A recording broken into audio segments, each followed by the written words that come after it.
So if you think about it today, there are country-specific tariffs, industry-specific tariffs, there's trade deals taking place, and there's a bunch of investigations that are still underway that we don't even know what the impact is going to be. Okay, but so the area JFK, Okay. they come in a cargo plane.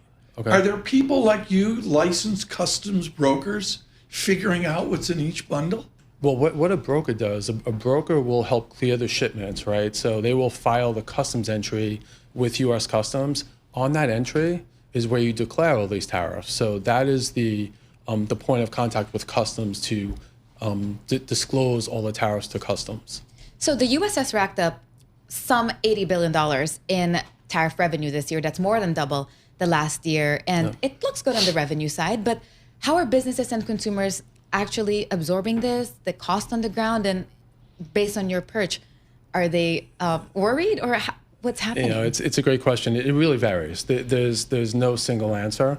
There are situations where prices are going up. People see it, right? There are those scenarios. But there's also market conditions that are driving prices not to go up. And there's also supplier and importer absorption, where there's negotiations happening where they're absorbing the tariffs. And also companies are looking for ways to mitigate and move their supply chains to avoid the tariffs. Yeah. Right. Tell me about the Deminimis rule. I mean, it's driving everybody 100%. Nuts. Yeah, so the de minimis rule many years ago was like $200. And the whole point of it was when you have these small parcel shipments, why do we want customs entries for every single small shipment? And then when the amount raised to $800, you had companies taking advantage of it, putting warehouses in Mexico and in Canada and shipping into the U.S. So a lot of U.S. companies were at a disadvantage and lobbied against it. So right now it's causing a lot of turmoil because companies that were relying on that e-commerce benefit are no longer getting it. Okay, so just lower from 800 to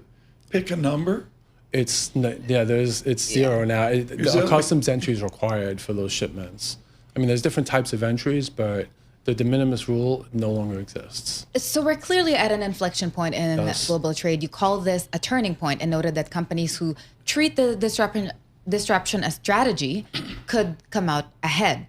What does that look like in practice, though? Because, maybe what if I'm a small business and I got myself used to the $800 minimum, right? So when the new tariffs were initially announced, it was everyone was in mitigation mode, reacting to the tariffs. Yes. There was also uncertainty. We didn't know if they were going to last, so they were just looking for the low-hanging fruit opportunities. But now we're beyond mitigation. Companies are rewiring their supply chains. They're looking at tax and trade planning opportunities. They are looking at technology and data and AI to do scenario planning, modeling. We have a tool at KPMG that does that for our clients. Right. They're also looking at operating models. The customs function for years was operational. It was a border tax, clear the goods. Now they're looking at the overall structure. And as Siciliano with us, we're going to get one more in here. I'm very remiss on this. I got a nasty letter from the government of Mexico. Thank you for listening every morning in Mexico City. Really honored. And we don't do enough on agriculture. How do we do it on tariffs of tomatoes, of avocados, of bananas that I think we can't grow in America? Am I right on that, Isabel? That I don't know. I have to ask ChatGPT. Okay, how are we doing on agriculture tariffs? Is it like coming? Well, there are tariffs for Mexico and Canada, punitive tariffs under the IEPA, which, as you know, the Supreme Court case is going to rule on soon. But there are also exceptions. If a good qualifies under the USMCA, they avoid that tariff. So right now, if you meet USMCA, you could avoid the tariff. What's a single summation of your KPMG study on this headache of tariffs? It's volatile. There's lots of disruption, and companies need to be agile and flexible and manage through it. You can't avoid the pain. You have to manage it.